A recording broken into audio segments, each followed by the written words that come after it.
goodness. Oh my God. Good morning, Detroit.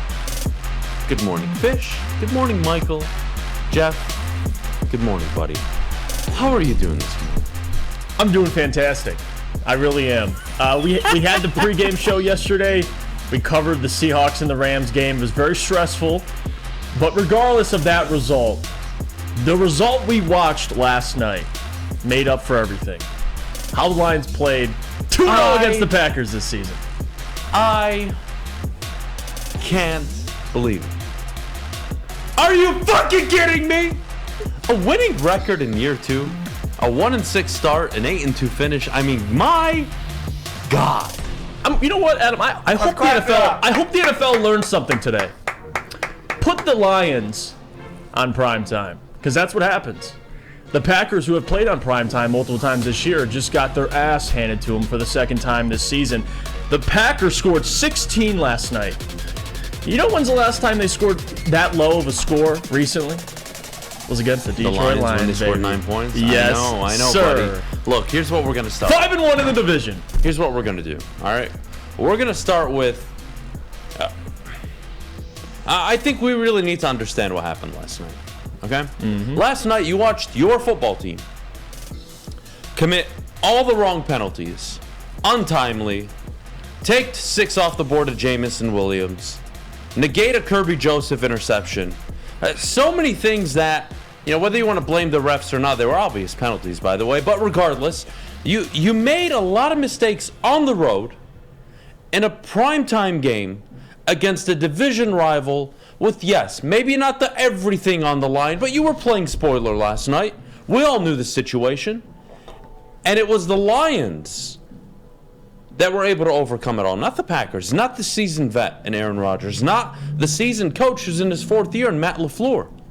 It was Dan Campbell and his young team that were able to overcome penalties, that were able to make timely plays, force Aaron Rodgers to turn over the ball multiple times. And you know who didn't turn the ball over last night? Jared Goff and the Detroit Lions. When's the last time he turned the ball over, Adam? I can't remember, because for 9 straight weeks now, the motherfucker hasn't thrown an interception. So last I checked... Oh, by the way, not only that, historically, the Lions are the first team in NFL history. Check this one out. The first team in NFL history to score 20 or more points in 9 consecutive games without throwing an interception. Take that for what you will. My God, you watched a young Detroit Lions team grow up in front of you on national television. And no, the Packers aren't world beaters. No, this isn't the Packers from years prior. But damn it, it's on the road, it's at Lambeau, and it's the first time, you sweep the Packers since '83? Yeah.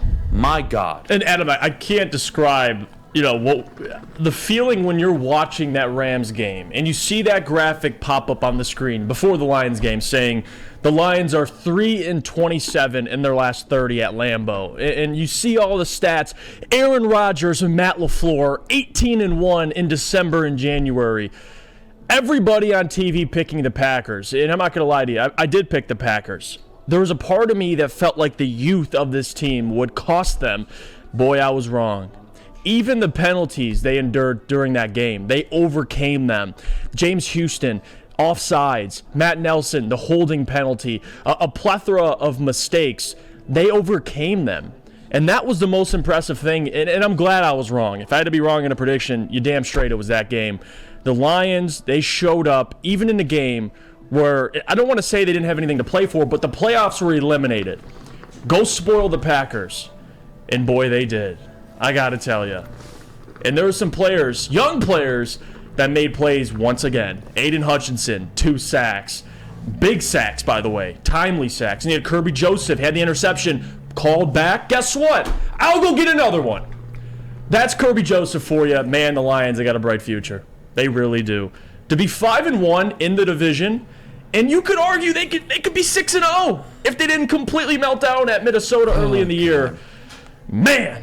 See that finger? I've been warming it up since last night. Oh, you have? It's been working out. Look at this. 1 sit-up, 2 sit-ups, 3 sit-ups, 4 sit-ups, 5 sit-ups, 6, 7, 8, 9. You guys count with me. 10. 11. Wait. Oh. Whoa. 12. That's for you, Aaron. You bitch! Enjoy retirement. Hey, enjoy Cabo. Enjoy wherever the hell you're going to go. Because I know it's not to the playoffs. And you'll be watching the playoffs from home just like everybody else. So enjoy. Hey. Oh, my God. What's up, baby? Aaron Rodgers. Have fun in Cabo.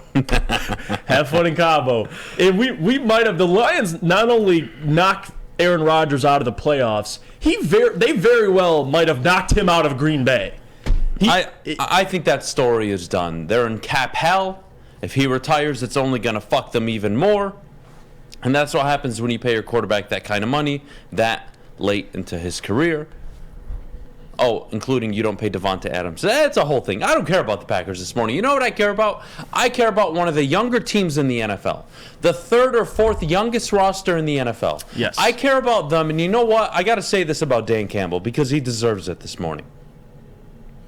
I was so fucking hard on him when they were 1-6. Called him a turd, had no business coaching in the NFL, and you know what? I was wrong. I was wrong. And I will gladly say that. Because at 1-6, you were 0-10-1 in one possession games. You were 0-11-1 on the road. You were, 4-19-1 overall. Brian Daboll in his first 5 games had more wins than you did in your whole tenure. That was concerning. But to his credit, his players believed in him. His players saw beyond the data points, beyond the history of the NFL. They saw beyond it, and they continue to play. Right. And yes, you can look at the Aubrey Pleasant firing and saying that had an impact, whatever you want to say. But Aaron Glenn has turned the defense around in the last 10 games. They're young, they're hungry, and they've been a pain in the ass to play against. The offense has been advertised with Ben Johnson, and Dan Campbell has been the guy that's kept it all together, and they've somehow won 8 of their last 10 games. I've never seen this before. And I'm glad to be wrong this morning. And look, does he still need to go out and make the playoffs and win some division titles before we inaugurate this guy as one of the best head coaches? Sure. But I'm sorry. Year 1 and year 2, what did you want to see, Jeff? You wanted to see progress. And what exactly did Dan Campbell give you in his second year? A winning record. A winning record from 3 wins to 9 wins. From 2-4 in the division to 5-1. From a 1-6 start to an 8-2 finish. From a young core of studs who have grown up over the last 10 weeks. That you will carry over into the next 3, 4, 5, 6, 7 years.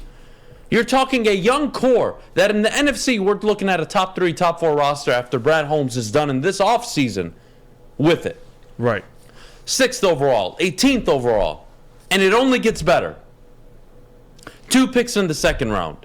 This team is going to reload, get younger, probably get a few veterans, and watch out for next year. Because next season, Lions fans, I'm telling you from now, it's about competing for the North. That is it. That's the expectation. I don't care who you are. They have earned that talk. That is not me saying it's year 3. They got to do something now. No. We're past that. 9-8, an 8-2 finish. And it's already hard enough to win in the NFL. To look that good for a 10-week stretch. They've looked like one of the 5, 6, 7 best teams in the NFL over the last 10 weeks. Mm-hmm. And nobody can debate that, Jeff. No, not at all. And if you look at even Sheila early in the season coming out preaching patience, and she got a lot of flack for what she said, and obviously 1-6, it's hard to be patient, but she was right all along. Because, and I got to give her credit this morning too, because you hire Dan Campbell, Brad Holmes, it seems like the entire organization is in sync from the top to the bottom. And the fact that Brad Holmes, you're going to allow him to go into the NFL draft with the 6th, the 18th pick, and 2 second-round picks. You allowed Brad Holmes to trade your Pro Bowl tight end, and you got better. I mean, in a season where you're 1-6, you trade away one of your better players offensively, it's hard to be optimistic. But damn, what they did to finish the season 8-2, one of the hottest teams in football, beating your rivals. You're 5-1 in the division, should be 6-0. I got to give a lot of credit just to Sheila, and I get it for staying the course, because Dan, that's been the storyline all year, is these young players getting better, and you're seeing it right in front of your very own eyes. You're seeing players that are going to be here for years make plays consistently, and Jared Goff, he gets a lot of credit too, because you talk about his adjustment from 1-6 to right now. 1-6, he's turning the ball over. Right now, he hasn't thrown an interception in 9 games to finish the season. 8-2 during that stretch. The Lions, they look like they're poised. And I know momentum doesn't carry over from season to season. And you really got to figure out a way to start better next year, and you can't start in a hole. But damn, they look good. I'm going to list off 4 teams, and I want you to tell me what they have in common. The Philadelphia Eagles, the Dallas Cowboys, the Minnesota Vikings, or excuse me, I apologize, not Minnesota. The Cowboys, the Eagles, Jeff, the San Francisco 49ers, and the Seahawks. What do they have in common?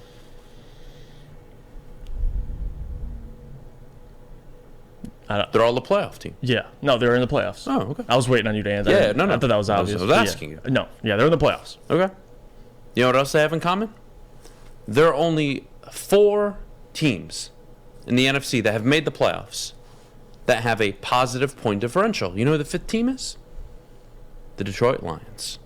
You know who scored more points this season than the division-winning 13-4 Minnesota Vikings?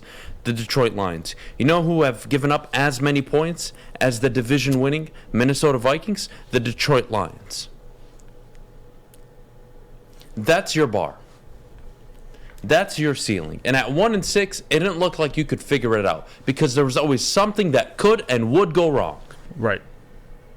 And over the last 10 games, you went toe-to-toe with the Bills. You kicked everybody's ass except Carolina. That was your one clunker. And you know what? You're due for one in a 10-game stretch. When you're playing that good, you're kind of due for one.